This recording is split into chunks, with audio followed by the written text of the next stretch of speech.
this particular story is so disturbing to me, because I did go through a childhood where I wasn't getting enough food. I mean, not like this. I wasn't starved to death, obviously. I'm here. I was able to raise my own son, who had healthy birth weights and weights throughout his milestones and stuff.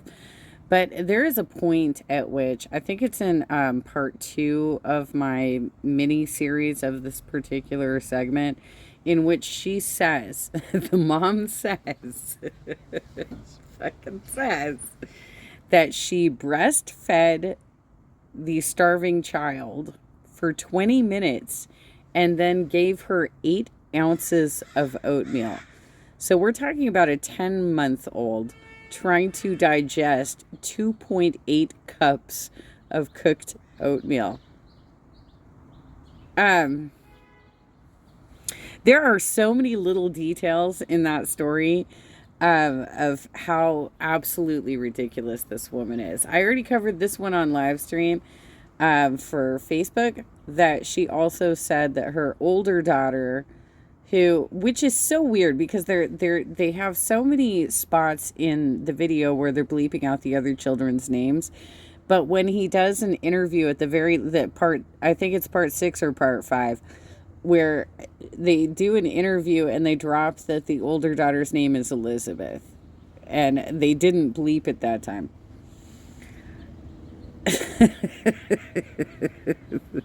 They said that her diaper didn't fit. She said, this is the mom. She said her diaper didn't fit until she was 1.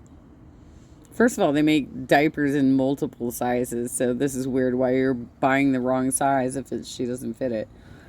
Um, CPS was called on, Child Protective Services was called on them immediately because she had too much THC in her system when she was born. And she blatantly lies to the police, who absolutely have access to the children's medical records, to everything that's happened, right?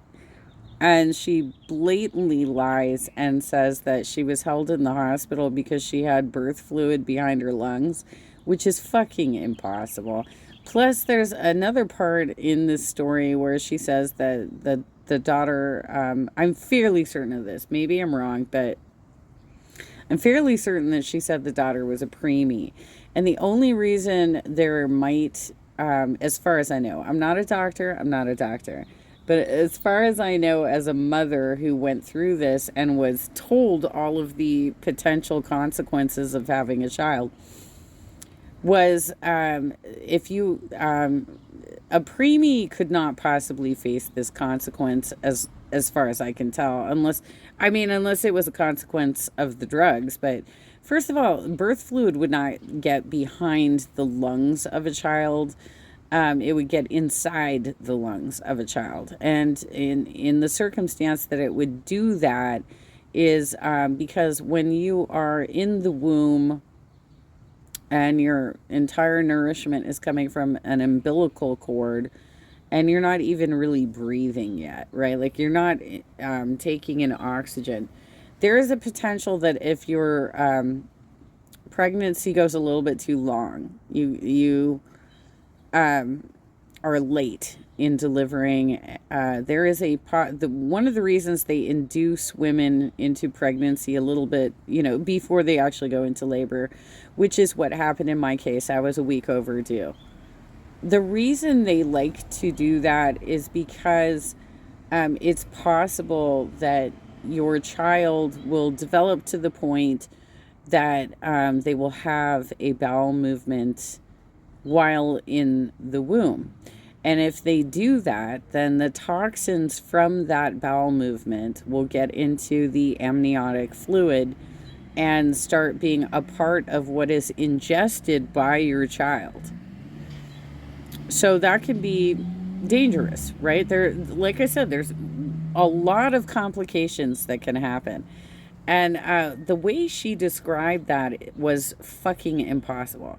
It is possible for there to be fluid in the lungs, like kind of like a pneumonia type of situation for infants. That is possible to happen, but you don't get fluid behind the lungs. I mean, consider where your lungs are. They're almost like wings on your back. So we're talking about right behind the skin of your back. And that was the most. I'm watching this back, and I'm just like, I can't even. You're trying to tell the investigators that you fed her 2.8 cups of oatmeal the day before she died of malnutrition. 10 months old. She also tried to tell them that she had recently fed her at um um what's that place called? Golden Corral. What the hell is on the menu at Golden Corral that you can serve to a 10-month-old? They didn't start talking about Gerber, like actual baby food, until much later in the interrogation. This is the weirdest ass thing to see dumbass people act like they can just flatly lie to your face and that everybody's gonna buy it.